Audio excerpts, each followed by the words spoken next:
3 दशक से दिल छू लेने वाली खबरें करने वाले और समाज को अपने अनूठे ढंग से समझने समझाने वाले सबसे विशिष्ट और विश्वसनीय आवाजों में एक हमारे चहेते कमाल खान आज नहीं रहे। कल तक वे सक्रिय रहे, लेकिन आज सुबह उनको दिल का दौरा पड़ा और उनका देहावसान हो गया। यह हम सब के लिए गहरे शोक की घड़ी है। अयोध्या मामले में अदालत के फैसले से पहले उन्होंने एक रिपोर्ट की थी जो आज भी लोगों को याद है। आपको दिखाते हैं वो रिपोर्ट।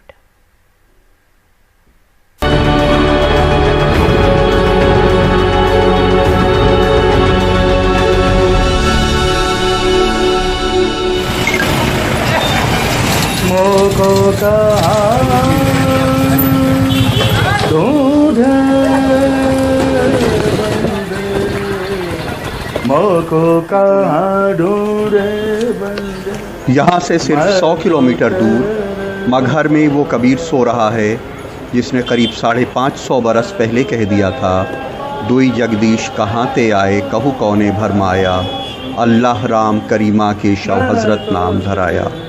यानी मेरा खुदा तुम्हारा खुदा अलग कैसे हो सकता है, ये भ्रम किसने पैदा किया। लेकिन इसके बावजूद सन 1885 से इस ज़मीन पे सबसे बड़ा मसला यही है कि यहाँ किसके खुदा की इबादत हो। इस एक मसले ने मुल्क में बहुत कुछ बदल दिया। रिश्ते भी बदल गए और सियासत भी बदल गई। रिश्ते तो चाहते थे कि बातचीत से ये मसला हल हो जाए, लेकिन सियासत ने हल नहीं होने दिया। 133 साल तक वे अपने अपने खुदा के लिए अदालत में लड़ते रहे।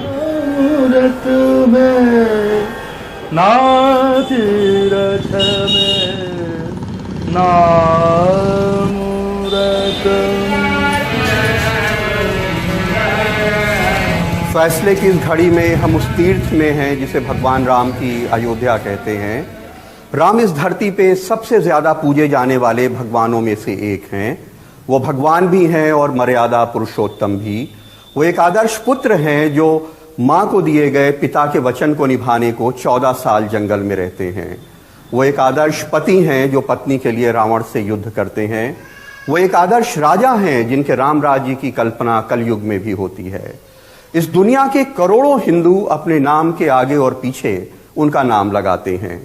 अगर बात एक ऐसे भगवान की हो तो बहुत बड़ी हो जाती है। भगवान राम का मंदिर जन्म स्थान बनाने का पहला मुकदमा 1885 में फैजाबाद की जिला अदालत में दाखिल हुआ।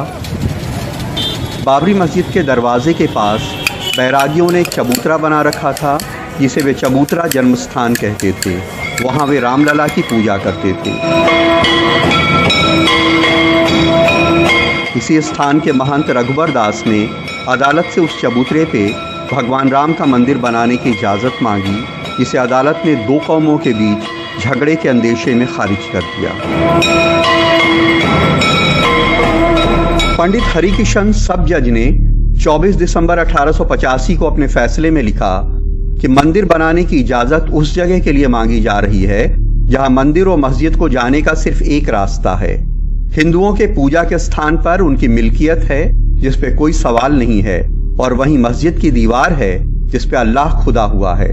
अगर चबूतरे पे मंदिर बनेगा तो वहां घंटे घड़ियाल और शंख बजेंगे, जबकि हिंदू मुस्लिम सब उसी रास्ते से गुजरेंगे। अगर यहाँ मंदिर बनाने की इजाज़त दी गई तो यहाँ फौजदारी होगी और हजारों लोग मारे जाएंगे।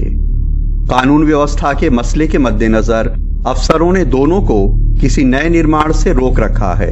इसी तरह इस अदालत का मानना है कि यहाँ मंदिर बनाने की इजाज़त देना दंगे और कत्लेआम की बुनियाद डालना है, इसलिए इसकी इजाज़त नहीं दी जा सकती।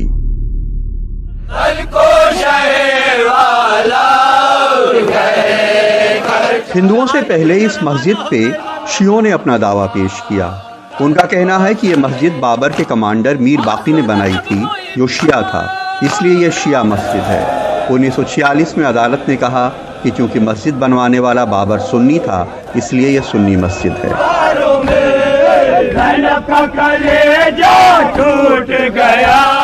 अयोध्या के इस विवाद में सबसे बड़ा मोड़ तब आया जब 1949 में 22 और 23 दिसंबर की रात को मस्जिद के बीच वाले गुंबद के नीचे राम, लक्ष्मण और सीता की मूर्तियां रख दी गईं। चंद दिनों बाद ही मस्जिद कुर्क हो गई और वहां पे रिसीवर बिठा दिया गया। 1950 से इसकी अदालती लड़ाई का दूसरा दौर शुरू होता है। 1950 की 16 जनवरी को गोपाल दास विशारद फैजाबाद की सिविल कोर्ट पहुंचे कि मूर्तियां वहां से ना हटें और पूजा बेरोक टोक चलती रहे। अदालत ने कहा कि मूर्तियां नहीं हटेंगी, लेकिन पूजा सिर्फ पुजारी कर सकेगा। 1959 में निर्मोही अखाड़ा अदालत पहुंचा और वहां अपना दावा पेश किया। 1961 में सुन्नी सेंट्रल वक्फ बोर्ड अदालत पहुंचा और अपना दावा पेश किया। 1989 में वीएचपी नेता देवकी नंदन अग्रवाल ने रामलला की तरफ से मंदिर के दावे का मुकदमा किया और 1989 में ही यह मुकदमा इलाहाबाद हाई कोर्ट की लखनऊ बेंच में चला गया। इलाहाबाद हाई कोर्ट की लखनऊ बेंच ने सन 2010 के 30 सितंबर को इस झगड़े वाली जमीन को रामलला विराजमान, निर्मोही अखाड़े और सुन्नी सेंट्रल वक्फ बोर्ड में बराबर बराबर बांट दिया। लेकिन इसके सारे पैरोकारों ने पूरी जमीन पे दावे को लेकर के सुप्रीम कोर्ट में अपील कर दी। 78 साल के सत्येंद्र दास उन महंत अभिराम दास के शिष्य हैं जिन पे 1949 में मस्जिद में मूर्तियां रखने का आरोप है। वो कहते हैं कि अदालत में मंदिर के पक्षकारों ने दावा किया है कि हिंदू धर्म ग्रंथों में भगवान राम के जन्मस्थान के आसपास जो मंदिर वगैरह बताए गए हैं, उससे पता चलता है कि मस्जिद के बीच वाले गुंबद के नीचे जहां मूर्तियां रखी थीं, वहीं भगवान राम का जन्म हुआ था। हमारे वाल्मीकि रामायण में और इसमें क्या कहते हैं आनंद रामायण में और तमाम ऐसे पुराण है जो स्कंद पुराण है, इन पुराणों में ये नाप करके बनाया गया कि इसके आपास में कौन कौन से किधर भीषण कुंड है, किधर कौन सी चीज है, इस पर किधर कौन सा मंदिर है, कौन सा स्थान है, ये सारी बातें बना करके और सारी लिखित है और इसका प्रमाण सब कुछ सुप्रीम कोर्ट हाई कोर्ट में गया था और हाई कोर्ट ने इसी आधार पर निर्णय दिया कि यह सत्य है कि जहां पर रामलला विराजमान है वही उनकी जन्मभूमि है। बताएंगे सत्येंद्र दास ये भी दावा करते हैं कि अयोध्या के मुसलमान खुद वहां नमाज नहीं पढ़ते थे। अदालत में मंदिर पक्ष ने दावा किया है कि वहां 1934 से नमाज नहीं हुई। ये स्वयं उसको मस्जिद नहीं मानते थे, नहीं मानते क्योंकि कोई पानी वहां पानी का व्यवस्था नहीं, वहां कोई मुतबल्ली नहीं है, वहां मीनार नहीं है, वहां किसी प्रकार का कोई भी ऐसा था ही नहीं। आज तक कभी खोज में नहीं मिला कि बाबरी मस्जिद का इमाम कौन है।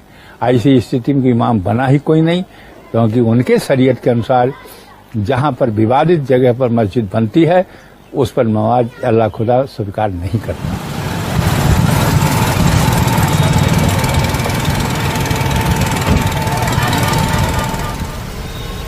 दो 2003 में अयोध्या में विवादित जमीन पे आर्कियोलॉजिकल सर्वे ऑफ इंडिया ने खुदाई की, जिसमें वहां ईसा पूर्व से लेके 12वीं सदी तक के तमाम अवशेष मिले हैं। इनमें टेराकोटा की महिलाओं और जानवरों की आकृतियां हैं।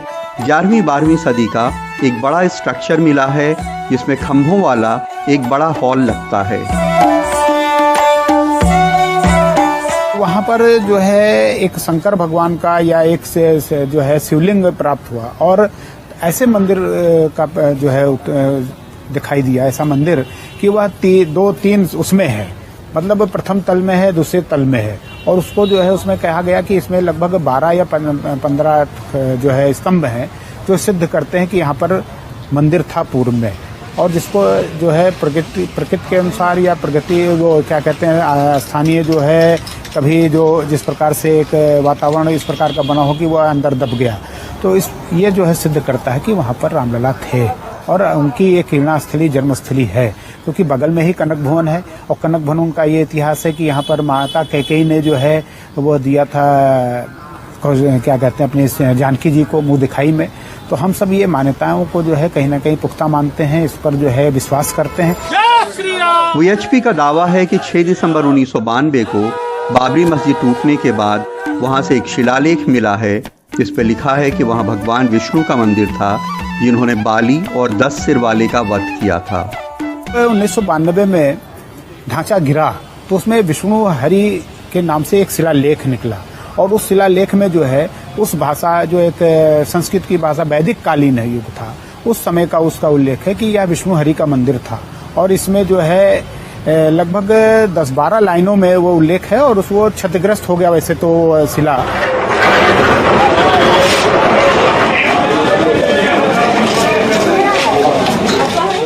वक्त है एक छोटे से ब्रेक का। ब्रेक के बाद बहुत जल्द हाजिर होंगे अयोध्या की कई सुनी अनसुनी कहानियों के साथ।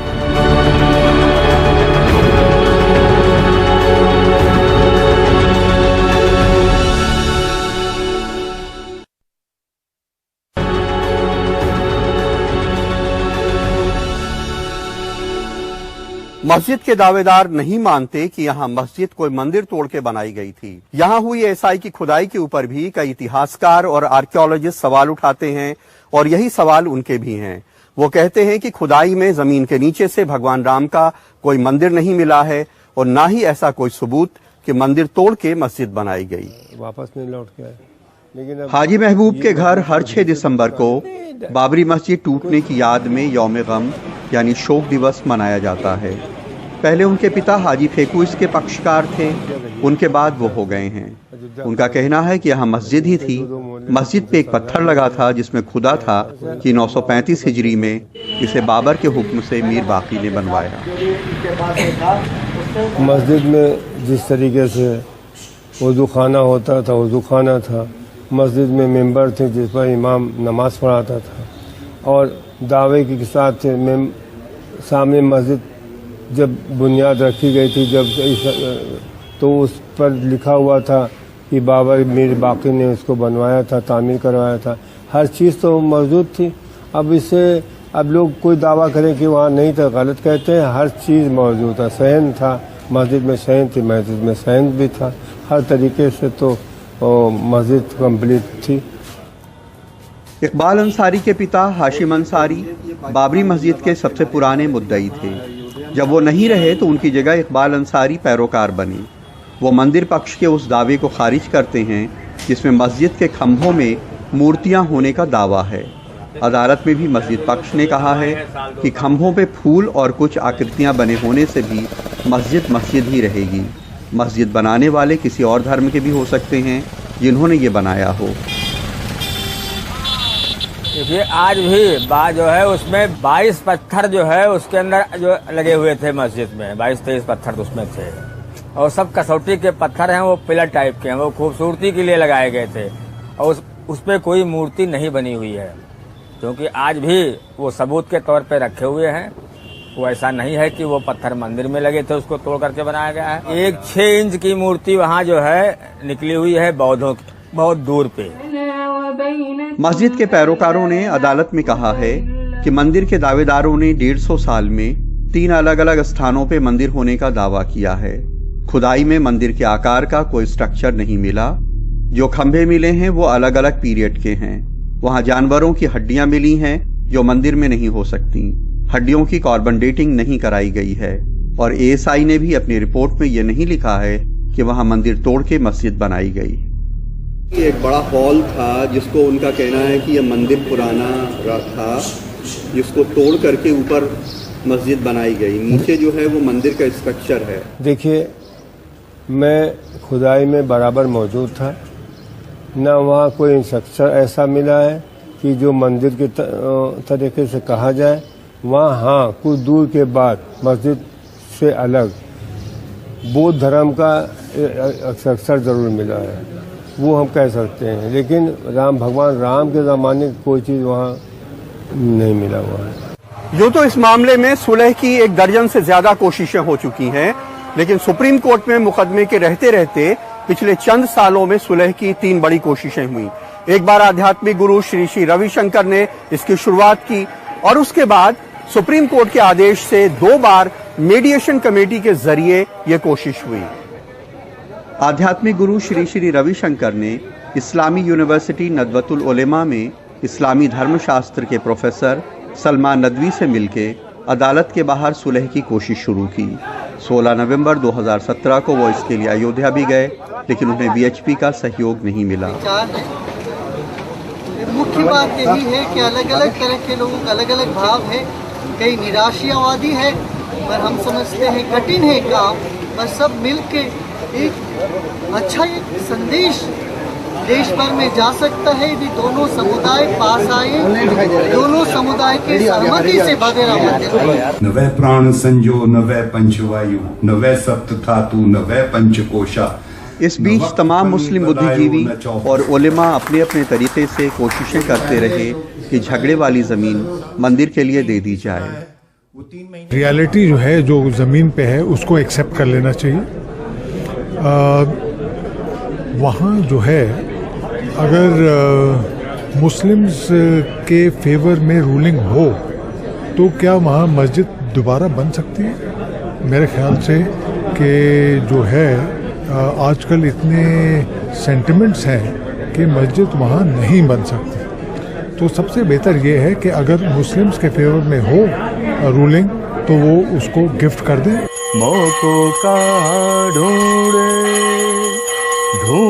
अयोध्या में सूरज भगवान राम की आरती के साथ उगता है और उनकी आरती के साथ डूब जाता है। अयोध्या में हर घर में राम की एक मूर्त है, लेकिन वो करोड़ों दिलों में बसते हैं, उनके दिलों में भी जो उन्हें पूजते हैं और उनके दिलों में भी जो उनकी पूजा नहीं करते। अब वे उनके मंदिर के इंतजार में हैं।